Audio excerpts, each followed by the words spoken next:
Jeudi 13 août 2026, Mesdames, Messieurs, bonsoir. Bienvenue dans ce bulletin d'information constituant la 4e sortie d'actualité brûlante pour cette semaine sur Ferraille Média. Marie-Gaëlle Villemé pour vous informer. Le maire de Gressé, Berto Casséus, a été la cible d'une attaque armée hier mercredi 12 août 2026 dans la zone de Santo. Selon les informations disponibles, des individus appartenant au groupe armé dénommé 103 Zombies ont ouvert le feu sur les lieux municipaux alors qu'ils effectuaient une visite de terrain dans le cadre de travaux de nettoyage réalisés par la mairie. L'attaque est survenue au moment où le maire et les membres de son équipe s'apprêtaient à quitter les lieux. Aucune information officielle n'a encore été communiquée concernant d'éventuelles victimes ou l'état de santé des personnages visés. Les autorités n'ont pas encore réagi publiquement à cet incident. Dans le cadre de la coopération militaire entre les forces armées d'Haïti et le 33e régiment d'infanterie de marine, une nouvelle session de formation a été lancée en Martinique. Cette initiative s'inscrit dans la poursuite du partenariat établi entre les deux institutions afin de renforcer les compétences opérationnelles des militaires haïtiens. 25 soldats des FADH participent actuellement à cette formation axée sur plusieurs modules clés, notamment le combat en zone urbaine, le secourisme de combat et les déplacements tactiques en section. À travers ces exercices pratiques et intensifs, les participants développent des compétences essentielles à l'exécution de leur mission tout en contribuant au renforcement des capacités opérationnelles des forces armées d'Haïti. Autre information dans ce bulletin, le secrétaire général de l'OEA, Albert Hamding, effectuera une visite officielle en Haïti du 16 au 19 août 2026 à 4 mois des élections générales prévues le 13 décembre.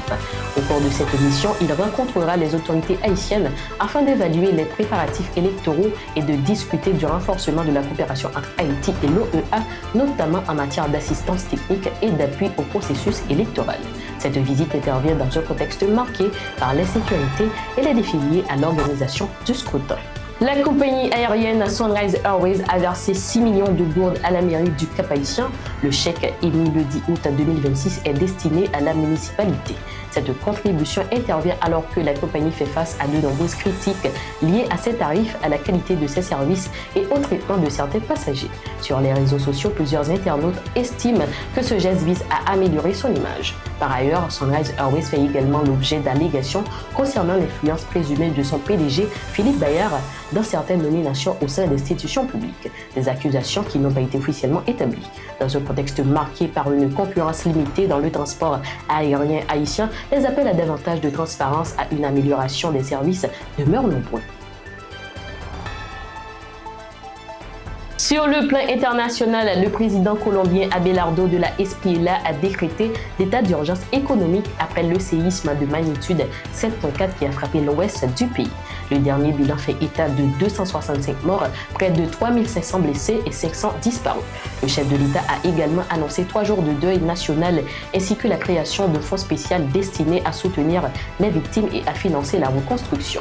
Les opérations de secours se poursuivent, notamment dans le département du Chocó, où l'acheminement de l'aide reste difficile en raison de l'isolement de plusieurs localités et des défis sécuritaires.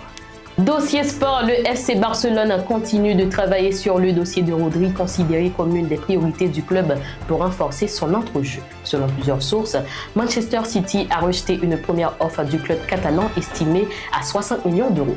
La direction des Citizens exigerait au moins 70 millions d'euros pour envisager le transfert de l'international espagnol. Malgré ce premier refus, les discussions entre les deux clubs se poursuivent. Les dirigeants barcelonais restent confiants quant à la possibilité de trouver un accord dans les prochaines semaines, alors que Rodri demeure une cible majeure pour renforcer l'effectif avant la nouvelle saison. Fin de ce bulletin, Mesdames, Messieurs, merci pour votre écoute. Restez connectés pour la prochaine sortie d'actualité brûlante et rendez-vous lundi pour un nouveau bulletin titre par titre. D'ici là, passez un excellent week-end.